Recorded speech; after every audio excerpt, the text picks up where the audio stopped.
and today we're here to talk about my life. I was born 1995, May 4th, in Seoul, South Korea, and my dad spent most of his adult life in Australia. So when he came back to visit his family, he met my mom, and they had my older brother, and 8 years later, bam! Bam! I popped out.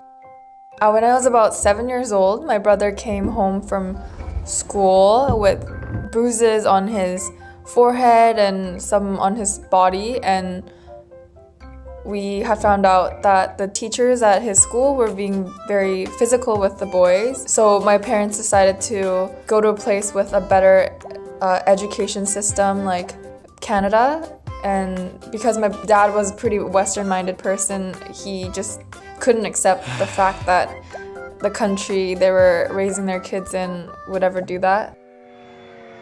It was quiet. Getting off the airport and just like landing in the city, I felt like everyone was so much nicer and just kind and friendly, and the weather was amazing. At the same time, a little bit lonely because I knew this was different. I knew that I had to get adjusted, which was kind of scary. I remember the first thing I did wrong that wasn't like Canadian, quote unquote Canadian, was I sneezed without covering my nose. And my classmates were like, hey, you have to cover your nose, that's not right. And I was like, what do you mean? So those are one of the first things that I figured out on my own. It wasn't difficult for me to learn English. I feel like if you just go to school and watch TV, you'll just pick it up. And also there was no like Korean TV or like Korean channels or even Korean kids to hang out with. I actually had like one Korean friend who was like a pastor's kid, and she was a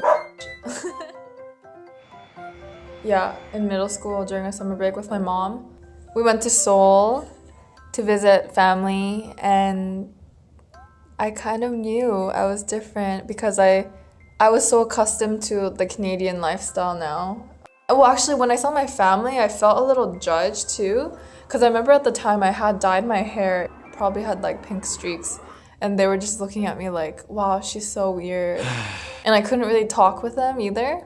I felt like I was like so alien, and I didn't look like my friends at home either. But I knew I was different. Inside, I just growing up white, like I knew I wasn't gonna be fully Korean, but at the same time I liked Asian food. Like I loved my mom's cooking, and I loved having this like quote unquote like exotic look that was different from just having blue eyes and green eyes. I had like darker features, and I liked that. So I felt like I had to like come up with like a different look that's not too far, but that's not too Western, because I can never be too Western. So I felt like I had to be in the middle, and that's when like the ombre started. Ombre hair is when you have like a two-toned hair. You originally dye it one color, but then as soon as your roots grow, because you know you can't be white forever, your Asianness will slowly come out. So essentially, no matter where I am just me now.